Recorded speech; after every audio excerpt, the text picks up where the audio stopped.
Hey YouTube, I plan to be cutting some heavier pieces of metal than I've been cutting so far.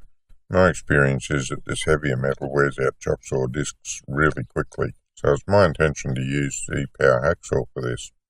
When my old man had the power hacksaw set up in his workroom, the workroom itself had a sunken floor, and he built the hacksaw stand at the right height so that the metal could be fed level into it from the raised area outside.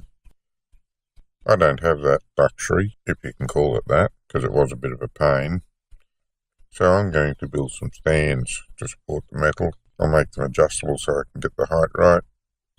I came up with this design. Well, actually I didn't come up with it. I saw it somewhere else and I improved on their design. They're pretty simple. I plan to put two alternate heads on it. The first one's a simple angle head, really cheap to make and should work for most applications. For really heavy metal, it'll want to have a roller bearing in it, and I plan to make the head removable so that I can change over to a roller head when I need it. I've seen similar stands in shops and online, priced anywhere between $100 and $150. Mine cost $20 because I managed to make it out of leftovers from other projects. All I needed was the inside and outside pipes for the body, and I found these in the scrap bin at the local steel supplier. Anyway, let's get on with the build. I hope you enjoy it. First use of my new drop saw table too.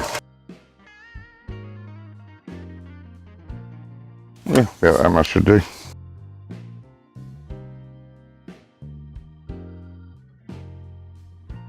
This is about there. Only has to be pretty rough.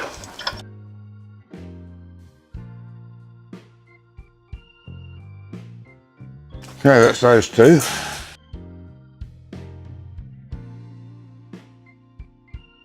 And that's pretty perfect for the amount that I wanted to stick out. It's about half an inch, 12, 13, 14 mils, something like that. As I say, it doesn't have to be terribly accurate. So I need 3 legs. Plans call for 498.3. 500 sounds good to me. Now I'm just going to chop them off straight for the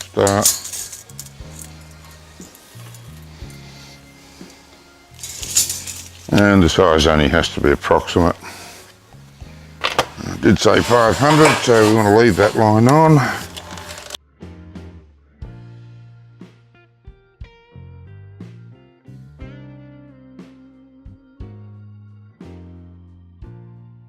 Now I just need to find some metals to use for the arms, and I want 6 of them as well. Again, treat the plans as a guideline. Plans call for 25 mil. This looks more like 3/4. It'll be near enough. Yeah, it is 3/4. 25 mils is an inch if you aren't up with metric. So 3/4 of an inch is roughly 20 mils. That's what it is. 3/4 of an inch is actually 19.05 mils, but near enough 20. I'm going to cut 6 of these. I will be making, I'm going to make them 205. Easier to cut it off than it is to add it back on.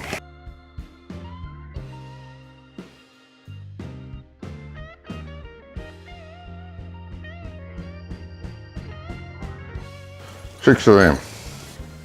Now we can make 2 alternate heads for these stands.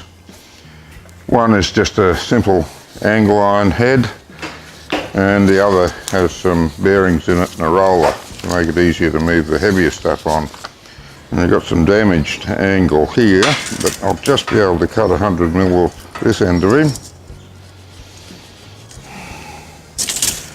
And turn him around and get the other 100 mil off the other end.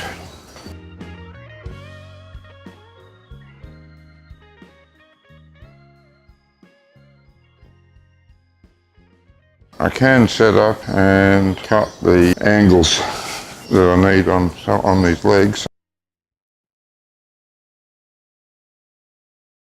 So we want 30 degrees, which will be there.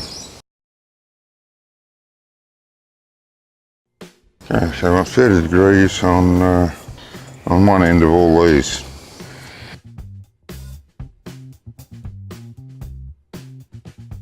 Use your line up and we'll see if the saw's big enough to cut all the way through. If I go the other way with it.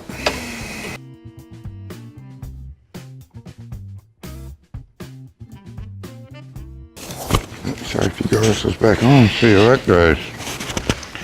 Might not be any better, but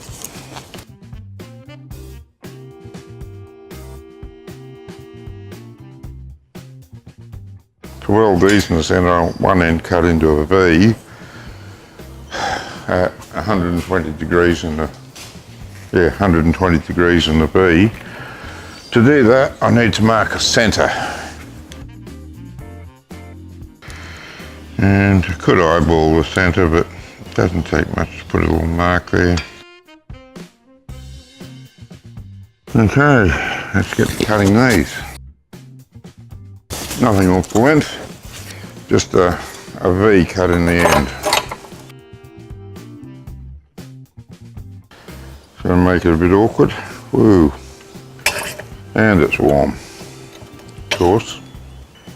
And what I need to do is cut half of them, all of them, and then I'll just hit them with a grinder to knock that edge off so I can see what I'm doing to cut the other half.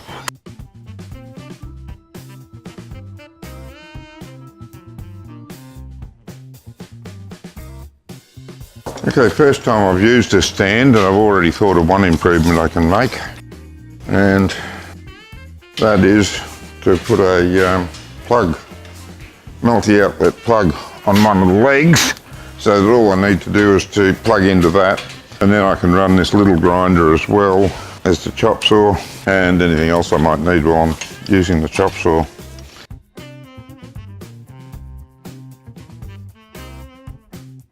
Now I can cut the other sides that way. I wanted to cut that V in there so that the three pieces come together and come out at 3 points of the triangle, because I've got 3 legs on the stands. That's a self-balancing arrangement. If you put 4 legs on there, you need to have level ground to sit it on, but with 3 legs it's relatively self-balancing. It doesn't rock even if the ground's a little bit uneven. Of course you don't want it too uneven because you've got to sit something on the top of the stand anyway, and that's a consideration. We've got a 60-degree angle sitting on there, and the foot's going to go on there. Upright's going here, so we need a 30-degree angle on this top end. There's 2 ways to do it. The easy way is if you've got a square that's adjustable square, you can stick him on there and mark him off. That's the way we want to do him. At a 30 degree, get yourself a marker. Get yourself a line down there. Might need to complete it. If your square's anything like mine, you can't get a full length mark on it, but that's okay. We've got that there now.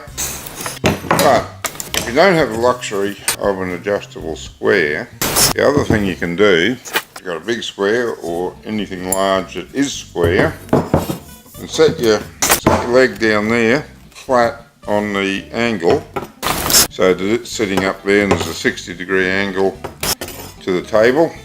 Sit your square there and run your line down that way. Either I didn't set that other square correctly, or I'm a little bit out on my angle for the cut because that doesn't quite match. So I'll just put another line in there and then I'll figure out which is which before I cut it. Yeah, actually he's pretty good there too. Table's a bit ripply, that would have an effect on it. If you're going to use this trick, make sure your table's not wonky like mine is. Yeah, depending on where you put it on the table, changes where your line comes out. It's an old kitchen table, it's just been appropriated for use in the workshop, and poor old thing's getting a bit beat up over time. It's a good idea, but you need a good flat surface to work on, and of course Your flat surface has to extend over past the square as well, because you're relying on that square being right. Wonky wooden table's probably not the best way to do it. Could have done it on the chop saw table using an edge of that, I guess, would have worked. But anyway, that's what you do. Once you've got one marked, make sure it's all good, triple check it, and when you cut it, you can use it as a template for marking all the rest. I find that's the easiest. Make sure you keep the same one for marking all the rest, because if you don't use the same one all the time, you'll get a gradual error creep in which will multiply by the time you get to the last one. Now my chop saw won't cut a 30-degree angle. I actually don't know of any that do. It's a pretty big angle to cut. What I've managed to do here, so I've got this set out here. It's still on the 60 degree that we were cutting yesterday. Now I've moved the vise out until I could wedge this in this way, put some force here, and the saw comes down right on that 30-degree line. You know, it might be half a degree out, but that'll be fine. So this will work great, and I don't have to go doing it by hand with the small cut-off wheel. So there's a clue for you if your cut-off saw is good enough to do that. Okay, I don't know if you can see that in the camera, but it's tracking that line really well.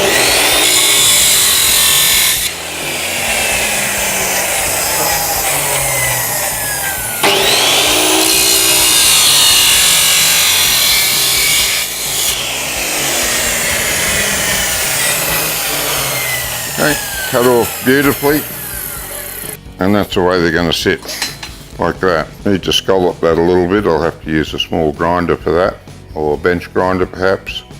And of course the upright doesn't sit on the ground, it sits up here a bit like this somehow. Now I've got one cut, trim him up with a grinder, mark all the rest, and cut them. Thank you for watching this video. I hope you enjoyed it. As usual, you can click on the link in the video to download the plans. I'll be uploading part 2 next week. Until then.